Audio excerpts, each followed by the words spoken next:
For over 30 years now, working on pests and diseases. Moved down here to the West Country 10 years ago, where I'm now a professor of ecology at the University of Exeter. I've grown a lot of plants, I've grown thousands of broad beans and nasturtiums to feed aphids, absolutely thousands of cabbages to feed caterpillars.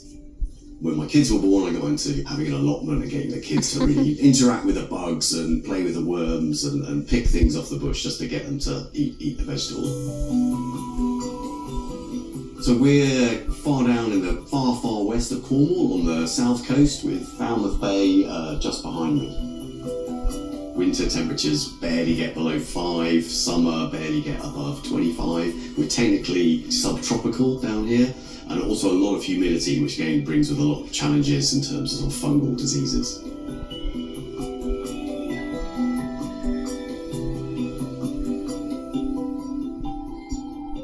I'm a big fan of a really good spud, and Cornwall's got this amazing maritime climate.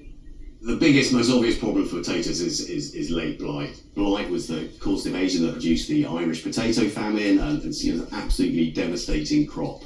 Got a tiny little bit just starting to come in, dark brown lesions, that's a classic sign. If it appears, just cut the stems right down to the ground, and that will help preserve the tubers. I must have trialled 15 or 20 different varieties over the last 20 years. This is a fairly new blight-resistant variety, Java, easily as tasty as a King Edward. They roast up beautifully. They're quite drought-tolerant. That's the Christmas dinner one.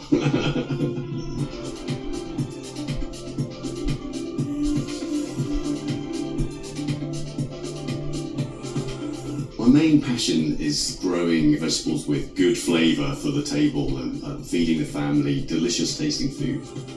Sometimes it seems like madness growing your own vegetables when some of them are so cheap in the shop. So why go to the trouble? One of the things for me is getting the fresh product straight from the ground. So fresh carrots turned into carrot soup. It's got the most amazing aromatic presence that you just never get from a shop bought carrot. I think that's what makes me happiest, is going out in the garden, pulling something out of the ground and making some food.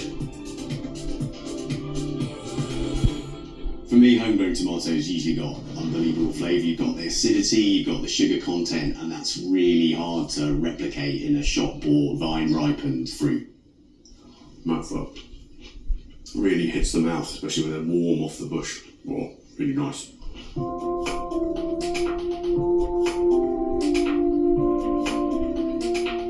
Tomatoes also get quite a lot of diseases and problems.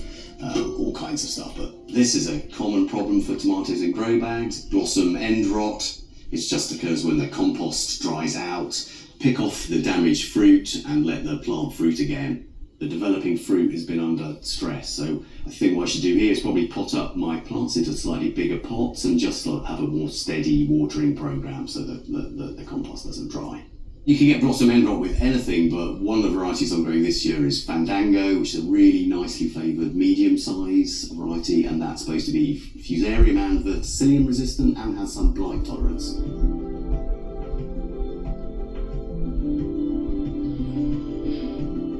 You definitely have to be a nerd to be in science. There's a lot of time spent reading up on tiny sections of the literature, and there's always new problems for scientists to solve.